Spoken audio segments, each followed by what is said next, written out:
Hello everyone, I'm Daniel Seberg in New York, and welcome to this edition of Money Matters. Well, one of the sectors hit hard by the economic downturn has been the luxury industry, as shoppers are forced to tighten their belts and splurge less. So what if you're an entrepreneur with luxury products or services to offer? What's the best way to grow in a tough market? Well, joining us to tell us all about it is André Taylor, entrepreneur and author of the book, You Can Still Win. Welcome, André. Thanks so much for being with us. Dan, great to see you. All right, well, let's get into what luxury businesses are. Can you give me just a few quick examples of what we're talking about first? Well, I think a luxury business is a business that sells products and services at a certain level. We tend to think of things like jewelry, travel, hotels that are at a very high level, automobiles. We sort of all know what luxury is. It's beyond sort of the basic. It's something that really feels like an indulgence a bit. And what sort of shape is that industry in right now? Well, the luxury market has certainly been affected by the economic outlook. I think it's unquestionably an area that has been refocused. It has been changed a bit. One of the key things that has happened is the consumer who was focused on stepping up, and that is the aspirational consumer, probably at about the $100,000 to $250,000 salary range, is no longer as aspirational, no longer looking at the luxury sector. As a result, luxury businesses have had to sort of refocus and rethink their approach. All right, well, let's get into what they can do. And can a luxury business succeed despite what's going on in the economy and then this sort of pullback from some folks? Well, I think the short answer is yes. The luxury market is something that will always be vibrant. We all love luxury. The question is, what income level should a luxury marketer focus on? I think that in the past, while they might have focused on the person who is stepping up, now they've got to focus on the person who is very comfortable in that luxury market and who's going to be much more reliable over time. So sustaining that over time, are there particular categories that are perhaps a greater opportunity for some of these luxury entrepreneurs at this point? Well, one category we know that is particularly good right now is the home category. Home decor, doing things around the home, particularly bath items, kitchen items. That is a segment that is doing particularly well. And what luxury marketers have to do right now is really focus on that ultra affluent consumer. And what types of luxury brands are we talking about exactly? Can you name a few of them out there? Well, there are so many luxury brands. I mean, there's, of course, we know about the Tiffany's, the Cartiers, the high-end department stores like Neiman Marcus, the automobile manufacturers like Jaguar and Maserati has really made a big push. The Cadillac brand. These are all very high-end brands.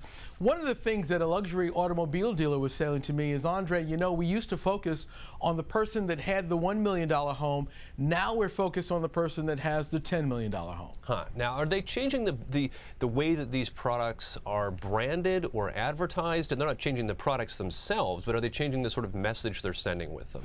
Well, I think what they're doing now is, first of all, the budgets are much smaller than they've ever been.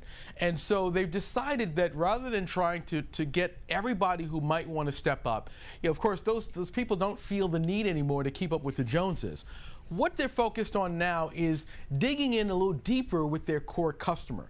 There's a core customer out there that wants luxury, that can afford it, that is not driven by keeping up with someone else. They believe that they've worked hard in life and they deserve it. And that's who the luxury marketer is focused on right now. Well, you know, I have to throw this question out there as, you know, someone who doesn't really indulge in luxury stuff too often. Should any of us feel sorry for these really high-end companies? I mean, you know, a lot of us are thinking, gosh, we're all suffering. Well, the luxury market's going to have to suffer along with us. Well, you know, it's there's a big guilt factor out there in the market. One of the things that luxury buyers now feel is that they don't want to be too ostentatious in their purchases. Listen, I don't think we should feel sorry for anybody because this is the nature of the market. You know, you have to get out there and compete with the conditions that are out there.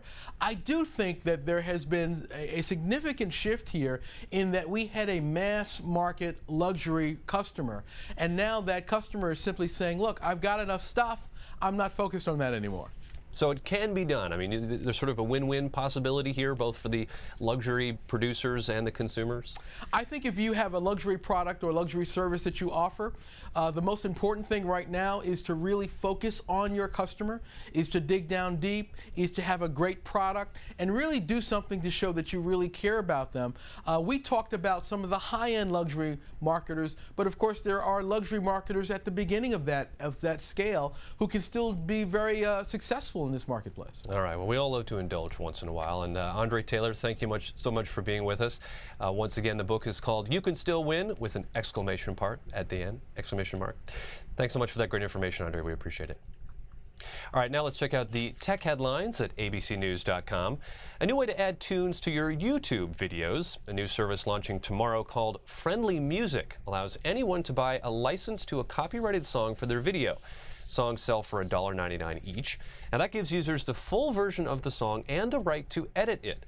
The service will feature more than 35,000 songs, though none are from the 4 major record labels at this point, but some big-name artists could be added in the coming months.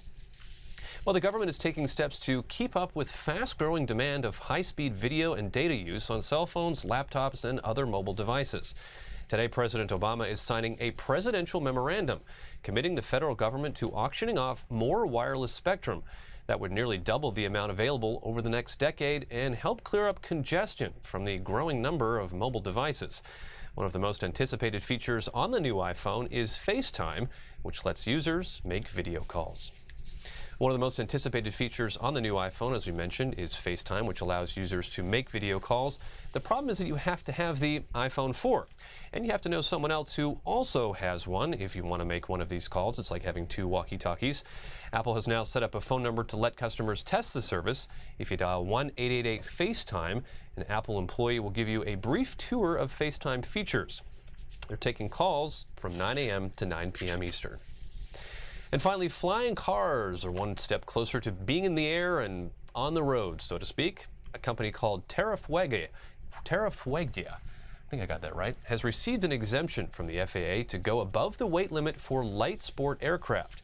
That extra weight will be used for safety items like airbags and safety cage, which are required on the road. The company's transition roadable aircraft requires a sports pilot certificate to fly, and it's designed to take off and land at local airports and drive on the road. Sounds very James Bondish. The first one is expected to be delivered late next year. For information on all these stories, log on to the technology page of abcnews.com. And for more of all these stories and your tech headlines, check out the technology page of abcnews.com.